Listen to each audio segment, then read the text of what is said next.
Mahigit 5,500 flood control project ang natapos na at marami pang iba ang kasalukuyang ginagawa sa buong bansa. Number 1, sinungaling. Ay, naguyod na.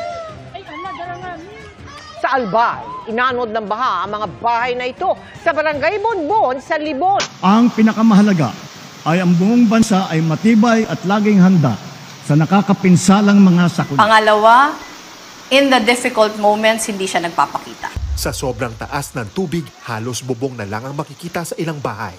Ang lalaking ito na trap na sa loob ng kanilang tahanan. Nangunguna ang ating mga DRRM workers upang tiyakin ang ating malawakang paghahanda at ang ating pagiging mulat at listo sa anumang oras.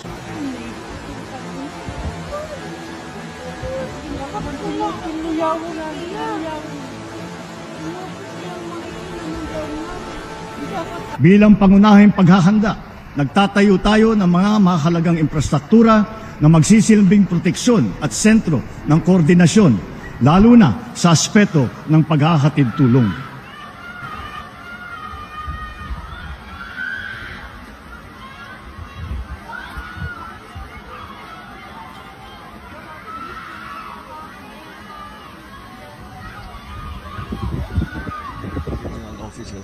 Para magsabi when they can come in. So that's what we're waiting for now.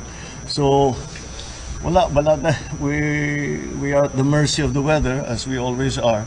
So we will just have to wait for the true effects of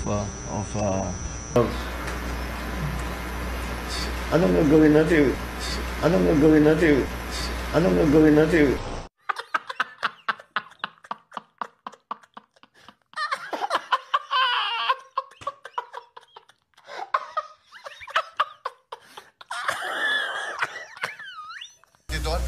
Kanina, as of 6 a.m. po kanina, nasa 5,329 passengers po yung stranded natin and 994 vehicles.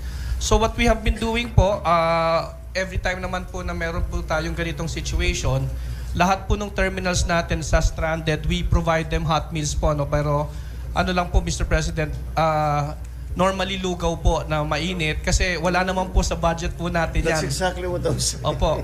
But what we do po is we do it po out of pocket po ng mga empleyado din po natin. So we augment the hot meals pero we're about to come up with our DOST ready-to-eat box. It's a day box na lahat na siya kakainin mo na lang. There are protein bars and all those stuff. Galing sa DOST. So we're about to launch it next month. So yun yung mas systematic way of doing it. But that's something that yan ang talagang fell through the cracks na hindi natin napaghandaan. Departments seem to be well prepared. We have some budgeting issues simply because na meron tayong napakarami ang dumadaan na bagyo.